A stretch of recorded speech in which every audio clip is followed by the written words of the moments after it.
ठीक है, तो हमने स्टार्ट किया था Heron's formula. It is a method to calculate area of a triangle. ठीक, तो आपको पता है कि अगर आपके पास एक ट्रायंगल है ए बी सी और ए डी परपेंडिकुलर है बेस बी सी पर, तो area of triangle A B C क्या हो जाएगा? Half of base B C into A D, half base into height. ठीक है, ये सभी को मालूम है। ठीक, यस सर। अब हमने क्या कहा कि अब हमने क्वेश्चन ऐसा दिया कि मेरे पास एक ट्रायंगल है ए बी सी, और जो लिखने का कन्वेंशनल तरीका है वो क्या होता है कि जो एंगल्स होते हैं यानी जो वर्टिसेस हैं उनको अपन कैपिटल अल्फाबेट से लिखते हैं और साइड्स को स्मॉल अल्फाबेट से लिखते हैं। ये जनरल कन्वेंशन है। और ए बी सी अगर ट्रायंगल है तो साइड्स कैसे लिखेंगे हम कि वर्टेक्स, एक मिनट, वर्टेक्स ए के सामने जो साइड होगा BC उसको हम उसी ए से रिप्रेजेंट करेंगे पर स्मॉल लेटर्स में। सिमिलरली कैपिटल बी के ऑपोजिट जो साइड है AC उसको हम स्मॉल b से रिप्रेजेंट करेंगे, और वर्टेक्स C के ऑपोजिट जो साइड है AB उसको हम अल्फाबेट स्मॉल c से रिप्रेजेंट करेंगे। तो ABC इसकी वैल्यूज हमें दे दी गई, यानी मुझे एक ट्रायंगल बताया गया, मतलब ट्रायंगल दिया गया जिसकी साइड लेंथ्स मुझे पता है, जैसे मान लो 10, 15, 20 ऐसा कुछ दे दिया गया, और मेरे से कहा गया कि आप इस ट्रायंगल का एरिया निकाल करके बताओ। तो हमने एक वही जो जनरल अप्रोच है हाफ बेस इनटू हाइट उससे शुरू किया। तो ए से पहले हमने परपेंडिकुलर ड्रॉप किया बेस BC पर AD। AD is perpendicular to BC। ठीक है, BC मुझे पता है A, AD की लेंथ मुझे निकालनी है। तो कैसे निकालेंगे? तो हमने BD को x मान लिया, तो CD अपने आप क्या हो जाएगा? A minus x. अब ABD और ACD दो राइट एंगल ट्रायंगल्स मुझे मिल गए। तो पाइथागोरस थ्योरम दोनों में लगा दिया। यहाँ से x मुझे कॉमन दिख रहा है, तो x की वैल्यू सॉल्व करके निकाली तो मुझे x कुछ ऐसा मिल जाएगा। अब x क्या है? x है BD। तो यानी मुझे AB पता है, BD पता है, तो मैं AD निकाल सकता हूँ। कैसे? फिर से पाइथागोरस थ्योरम से। तो AD will be equal to under root AB square minus BD square. तो यहाँ से AD आ जाएगा और BC A दे ही रखा है, तो half into AD into BC करके हमने एरिया ऑफ ट्रायंगल ABC निकाल लिया। तो आप कहोगे कि इसमें मुश्किल क्या है? सेम चीज तो कर रहे हैं, क्या दिक्कत है? ये सही तरीका है, कर लेंगे, मुश्किल कुछ नहीं है। ठीक है, पर ये बहुत टीडियस है, बहुत लेंदी आपको दिख रहा होगा, इतना सारा करना पड़ा आपको, और इसके बाद भी यहाँ से केवल x निकला। फिर आपको AD निकालना है, फिर half into AD into BC करना होगा, फिर जा करके एरिया आपको मिलेगा। तो इसको करने की बजाय हीरोन्स ने एक नया फॉर्मूला दिया जो इन्हीं तरीके इसी प्रोसेस से निकाला उन्होंने भी, और उसके आधार पर उन्होंने एरिया ऑफ ट्रायंगल बताया। यानी उन्होंने सब कुछ को सेमी पेरीमीटर या पेरीमीटर में कन्वर्ट कर दिया। पेरीमीटर में कन्वर्ट कर दिया तो जो रिजल्ट आया वो काफ़ी सिमेट्रिक्स आया। सॉरी, सेमी पेरीमीटर में कन्वर्ट करने के बाद जो रिजल्ट आया वो काफ़ी सिमेट्रिक्स आया, इसीलिए उन्होंने सब कुछ सेमी पेरीमीटर में ही रहने दिया। तो एरिया ऑफ ट्रायंगल ABC जिसके साइड लेंथ्स A, B और C होंगे, तो उसका पेरीमीटर क्या हो जाएगा? A plus B plus C। तो सेमी पेरीमीटर S क्या हो जाएगा? A plus B plus C by 2। अब उन्होंने जो रिजल्ट दिया वो ये है, area of triangle ABC is equal to S into S minus A into S minus B into S minus C, सब कुछ अंडर रूट होगा, where S is semi perimeter, that is A plus B plus C by 2, and A, B, C are sides of the triangle ABC. तो अब मुझे बताओ कि यहाँ तक किसी को कोई कंफ्यूजन या डाउट है तो पूछो। Sir what is semi perimeter? अभी तो बताया, पेरीमीटर जैसे तुम्हारा सर्कल होता है तो सेमी सर्कल क्या होता है, सर्कल का आधा। तो पेरीमीटर जो भी होगा उसका हाफ। सेमी का मतलब क्या होता है, उसका एक पहले वाला, फाइनल सेमीफाइनल ऐसे ही होता है ना। तो पेरीमीटर बाई 2 हो जाएगा सेमी पेरीमीटर। ठीक है, A yes plus sir. B plus C by 2, इसको मैंने लिखा भी होगा। सेमी पेरीमीटर क्या हो जाएगा, ए प्लस बी प्लस सी, वो क्या है पेरीमीटर बाई 2। ठीक, तो यहाँ से ये फॉर्मूला, ये रिजल्ट आता है। तो इसमें कोई कंफ्यूजन है तो पूछो, या समझ में आ गया तो ये भी बता दो कि समझ में आ गया यहाँ तक। सर आ गया। सभी को आ गया। चलो, तो अब आप अगर मान लो एरिया ऑफ ट्रायंगल आपसे पूछा जाए, आपको बेस बता दिया गया, एल्टीट्यूड यानी हाइट बता दी गई, तो एरिया कैसे निकालोगे बताओ। अगर आपको एक ट्रायंगल दिया गया, उसका बेस बताया गया और हाइट बता दी गई, तो एरिया आप कैसे निकालोगे। पाइथागोरस थ्योरम से। Half base into height. तो कहने की जरूरत क्या है ना। आपसे अगर एरिया पूछा गया, ट्रायंगल का बेस बता दिया गया और परपेंडिकुलर डिस्टेंस यानी कि हाइट बता दी गई, तो मल्टीप्लाई कर दो, half base into height, area निकल आएगा। कुछ और करने की जरूरत ही नहीं पड़ी। लेकिन अगर आपसे एरिया ऑफ ट्रायंगल पूछा गया और एल्टीट्यूड के बारे में बात नहीं की गई, हाइट के बारे में कोई बात नहीं की गई, सिर्फ पेरीमीटर या फिर जो साइड्स हैं उनके बारे में बात की गई, तब आप हीरोन्स फॉर्मूला को या हीरोज फॉर्मूला को यूज करेंगे। तो ओके सर। है ना, ये समझ में आ गया। ऐसा नहीं है कि आपको एक सिंपल सा इक्वेशन, जैसे मान लो मैं अगर एग्जांपल ले लूं,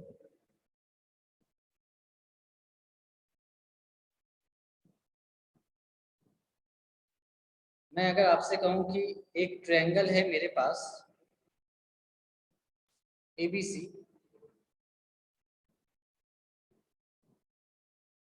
और जहां पर जो बीसी है उसका लेंथ दे रखा है 10 सेंटीमीटर,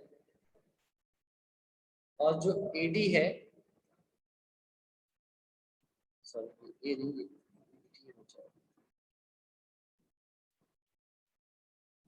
एडी है 5 सेंटीमीटर, तो एरिया क्या होगा ये बताओ, एरिया ऑफ ट्रायंगल एबीसी क्या होगा।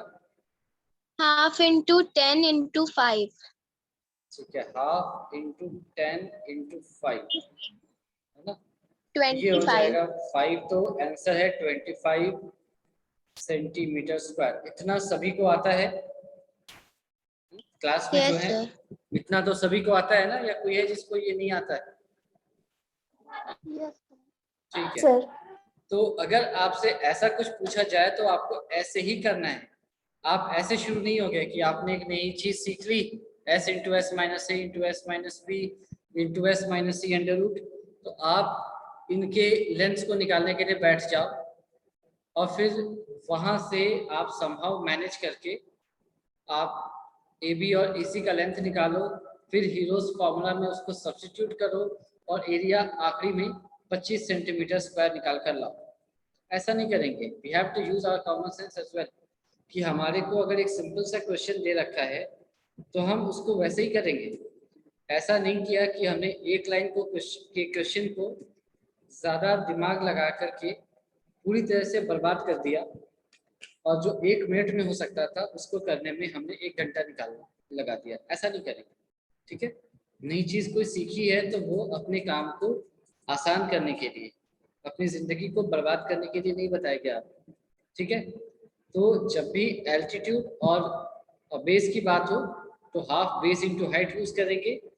जब भी केवल साइड्स या सेमी पेरीमीटर या पेरीमीटर की बात हो तो हीरोज फॉर्मूला यूज करेंगे, ठीक है। तो इसको हम लिख भी देते हैं, यहाँ पर हमने इसको फॉर्मूले लिख दिया। We will use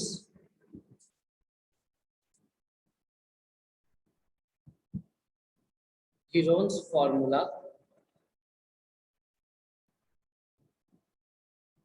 Heron's formula to calculate area of a triangle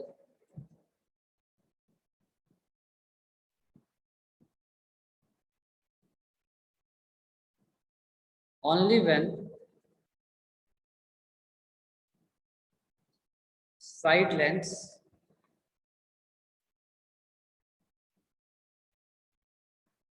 or perimeter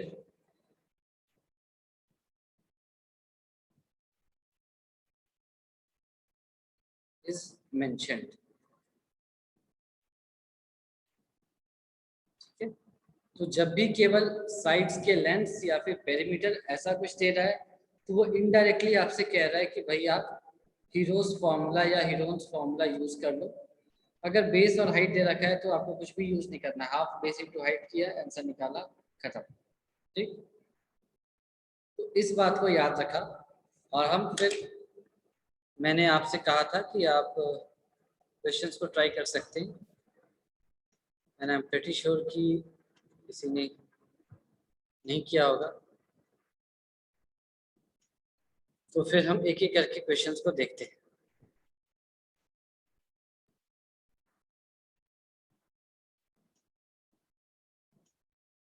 ये रहा पहला क्वेश्चन, देखो ये क्या कह रहा है।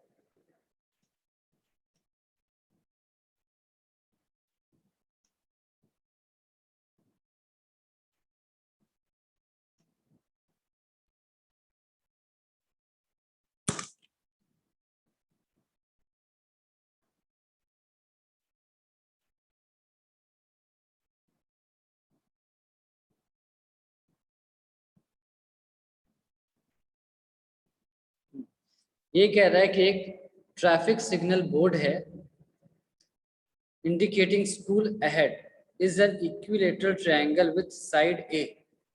तो हमारे पास एक ट्रैफिक सिग्नल बोर्ड है, ट्रायंगुलर शेप में, आपने कभी कभार देखा होगा।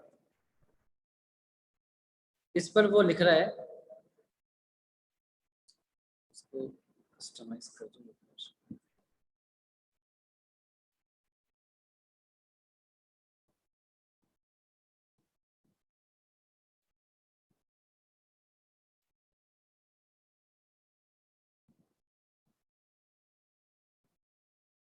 स्कूल अहेड, ऐसा कुछ आपसे वो कह रहा है।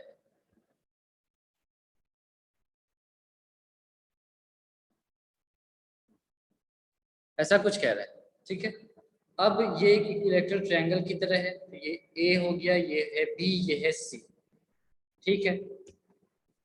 अब चलो मैंने स्मॉल में लिख दिया है, इसको कैपिटल में लिखना था, कैपिटल में भी लिख देता हूं।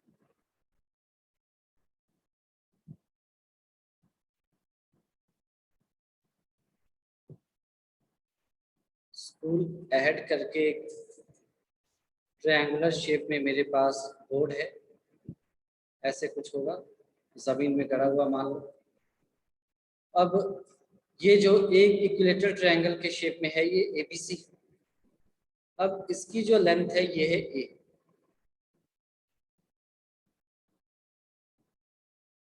ये ए दे रखा है। If its perimeter is 180 centimetre what will be the area of sine board, ऐसा पूछ रहा है। तो पेरीमीटर क्या हो जाएगा यहाँ पर, ये बताओ। अगर इक्विलेटरल ट्रायंगल है और साइड क्या है, ए है, तो पेरीमीटर क्या हो जाएगा यहाँ से, 3A।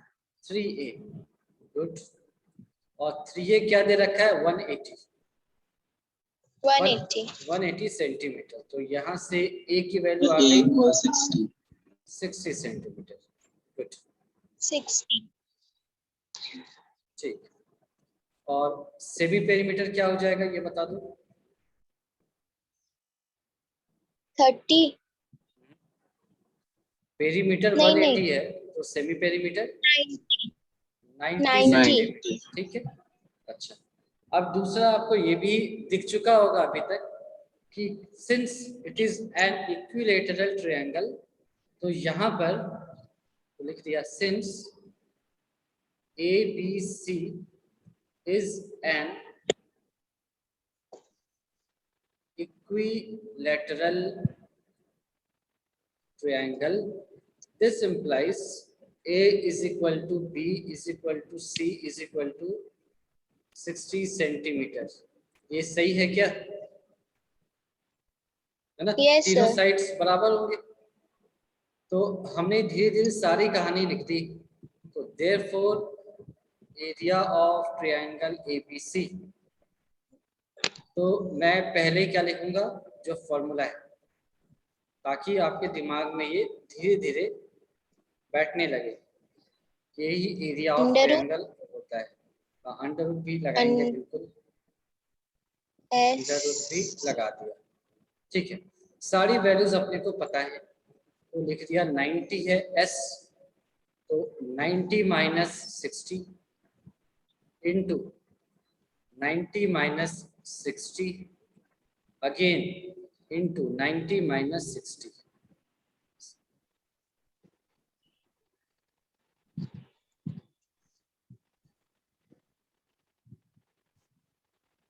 सारा कुछ रूट के अंदर आ जाएगा। तो इसको सिंप्लीफाई कर लिया, ये आ जाएगा 90 इंटू 30 इंटू 30 इंटू 30। तो आपको ये दिख चुका होगा कि हम इसको क्या लिख सकते हैं। 90 को लिख दिया 30 इंटू 3 इंटू 30 का क्यूब, ऐसे लिख दिया। क्यों? क्योंकि आगे मैं इसको ऐसे लिखना चाहता हूँ 3 इंटू 30 टू द पावर 4।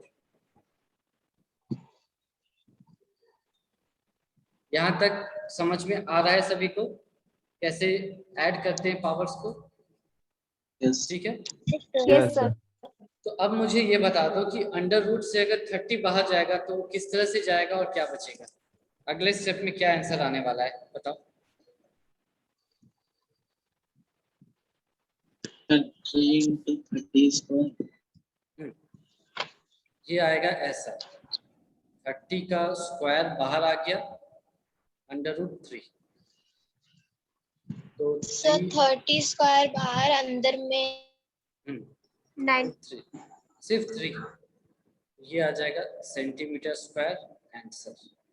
ये समझ में आया सभी को या डाउट है? यहाँ तक ये समझ में आ गया ना, या डाउट है इसमें, ये बताओ। Yes sir. ठीक है, तो इसमें ऑब्वियसली हीरोन्स फॉर्मूला का यूज नहीं है, ये तो बेसिक मैथ से जो आपने पढ़ा होगा तो फुली सभी को याद होगा ये। तो ये एक तरीका था जिससे हमने आसानी से एरिया निकाल लिया। अब नेक्स्ट क्वेश्चन पे आते हैं।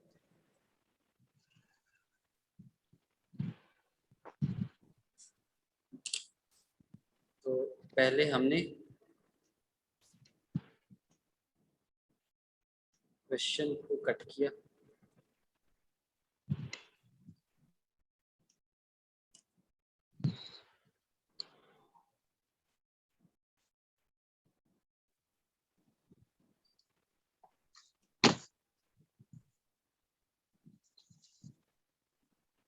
और फिर इस डायग्राम को कट किया।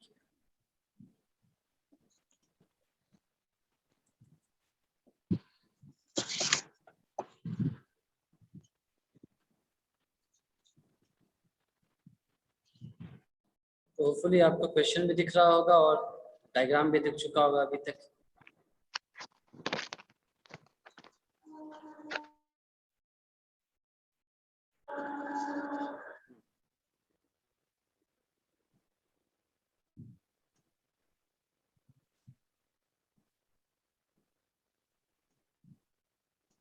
तो देखो अब ये क्या कह रहा है, इस क्वेश्चन को एक एक करके एक एक बात इसकी हम समझते हैं।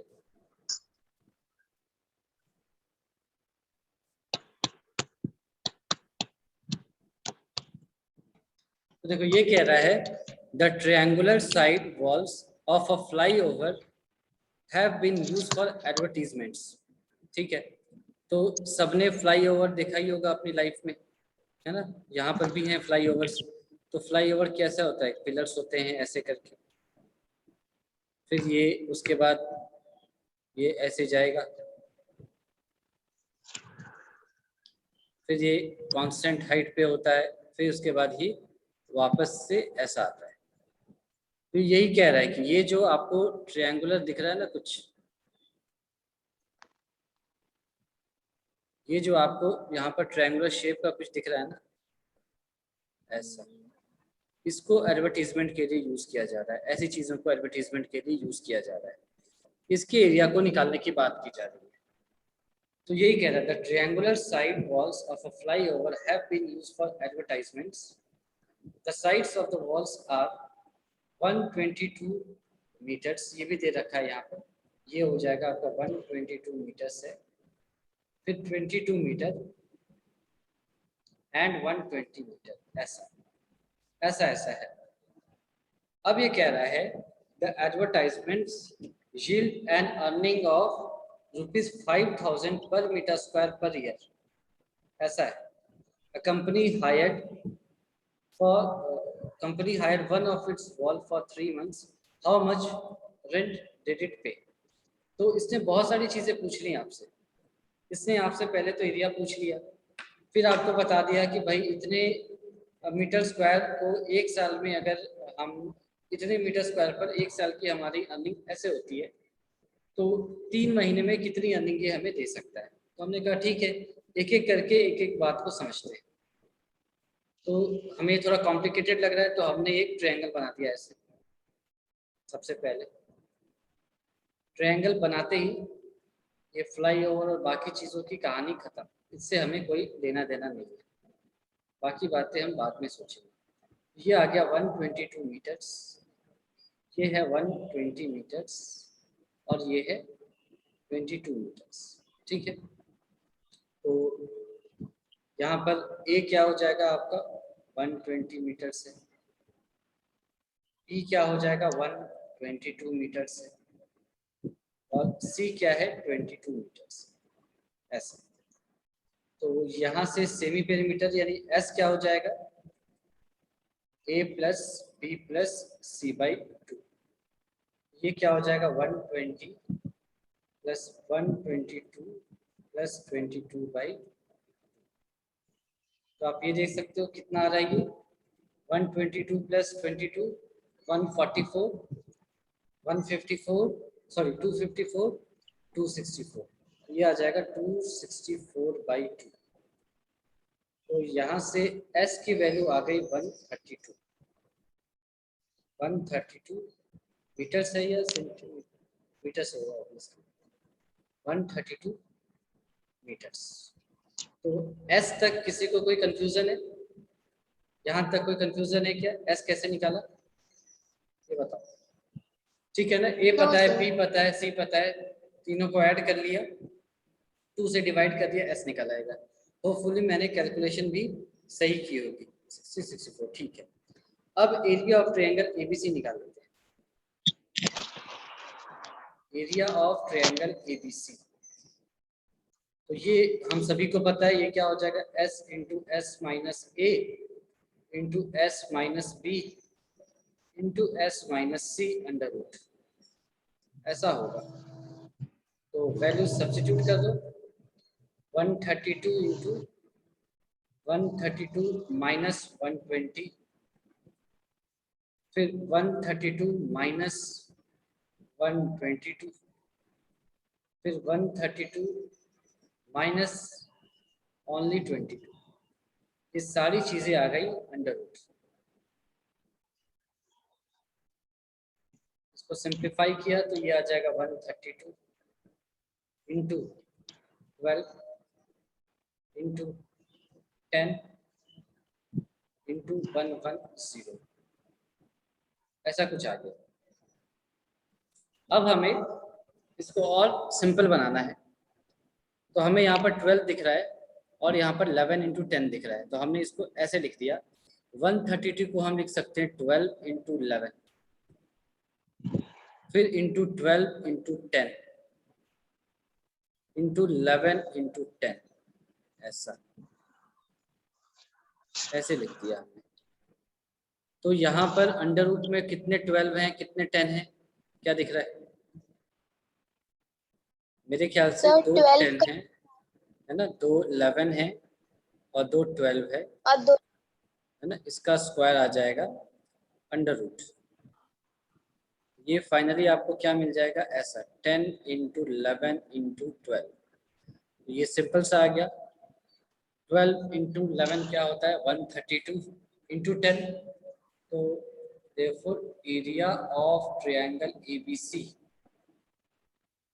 ये हो जाएगा 1320.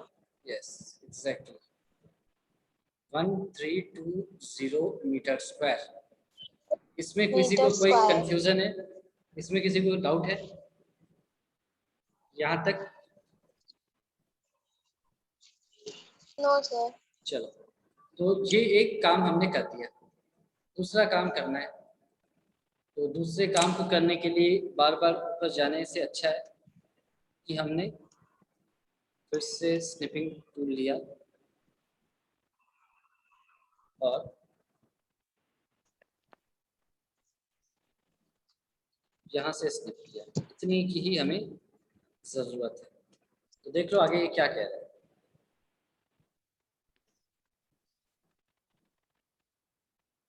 ये कह रहा है कि यहाँ पर अगर कोई कंपनी अपने एडवर्टाइजमेंट का बोर्ड लगाती है तो वो पे करेगी कुछ पैसे।